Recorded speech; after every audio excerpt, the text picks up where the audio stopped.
Hello my lovely viewers, মন recipe চ্যানেলে সবাইকে ওয়েলকাম জানাচ্ছি। আজ করে দেখাবো কাতলা মাছের নতুন ধরনের একটা রেসিপি। আমার মতো তোমরা কি করে খেয়েছো অবশ্যই সেটা কমেন্টস বক্সে জানাবে, আর পুরোটা ভিডিও স্কিপ না করে দেখতে থাকো।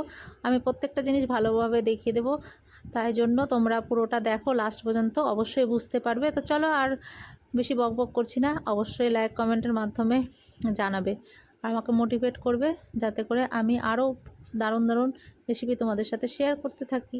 তো চলো দেখতে থাকো।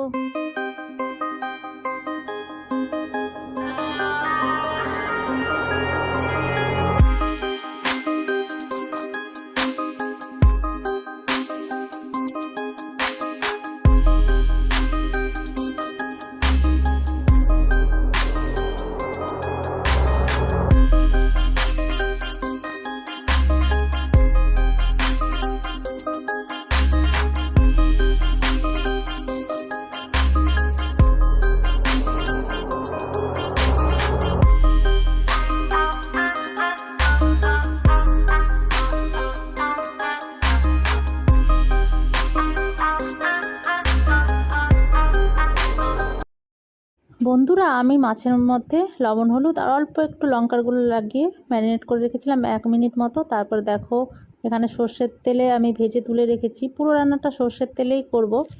আর এখানে আমি একটা আলু অ্যাড করেছিলাম, আমি খেতে ভালোবাসি বলেই দিয়েছিলাম, তোমরা চাইলে স্কিপ করতে পারো, সেটাও তুলে রাখলাম। দেখলে এই পর্যায়ে দিয়ে দেব আমি বেরেস্তাটা তৈরি করছি। তো বেরেস্তাটা হয়ে গেছে, তুলে নিলাম। এই মশলা গোটা গরম মশলাগুলো এই তেলের মধ্যে অ্যাড করে এবারে দেখো গ্রাইন্ড মশলা যেটা করেছিলাম, এখানে একটা রসুনও আমি চুটিয়ে দিয়েছিলাম, গ্রাইন্ড করে নিয়েছি। তো কিছুক্ষণ আমি ভেজে নিয়ে তারপর আবারও একটু ভেজে নেব, যেহেতু এখন কাঁচা গন্ধটা রয়েছে, তার জন্য অল্প একটু জল অ্যাড করলাম যাতে করে মশলাটা পুড়ে লেগে না যায়। তো এখানে দেখতেই পাচ্ছ কত সুন্দর কালার এসছে। 1 সেকেন্ড মতো আবার ফ্লেমটা বন্ধ করে আমি অ্যাড করলাম ফ্যাটানো টক দই। তারপর আবারও ফ্লেমটা জ্বালিয়ে দিয়ে দেখো আমি ভেজে রাখা আলুগুলো দিয়েছি, যাতে করে আলুর মধ্যে তেল মশলা ভালো করে ঢুকে যায়। লবণ হলুদ আমি দিয়েছি, বাট আমি ক্যামেরাটা অন করতে ভুলে গেছিলাম, কিন্তু আমি জিরে গুঁড়ো অ্যাড করিনি আর ধনে গুঁড়োও অ্যাড করিনি। তো দেখো আমি এখানে অ্যাড করলাম টমেটো, তোমরা চাইলে গ্রাইন্ড করে নিতে পারো, কিন্তু এখনও রান্নাটা যেহেতু বাকি রয়েছে, কাঁচা গন্ধটা চলে যাবে আর বেশ ভালো করে টমেটোটাও সেদ্ধ হয়ে যাবে। আর এখানে তেজপাতার স্মেলটা ভালোভাবে মশলার মধ্যে চলে এসেছে, তাই আমি তুলে ফেলে দিয়েছিলাম।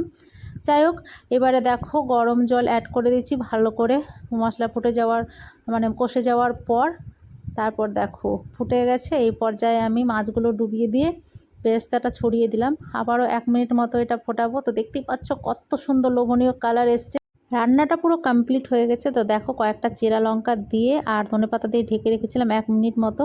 তো দেখতেই পাচ্ছ সার্ভ করে নিয়েছি, এত টেস্টি হয়েছিল বন্ধুরা, না খেলে তোমরা বুঝতেই পারবে না। অবশ্যই বানিয়ে বাড়িতে খেয়েও, ভাত রুটির সাথে দুটোতেই ভালো লাগবে। আর যেহেতু এখানে আলু দিয়েছিলাম, তো একটু গ্রেভিটা টেনে নিয়েছি, তোমরা মনের মতো করে গ্রেভি রাখবে। তো ভিডিওটি ভালো লাগলে লাইক শেয়ার কমেন্ট করো।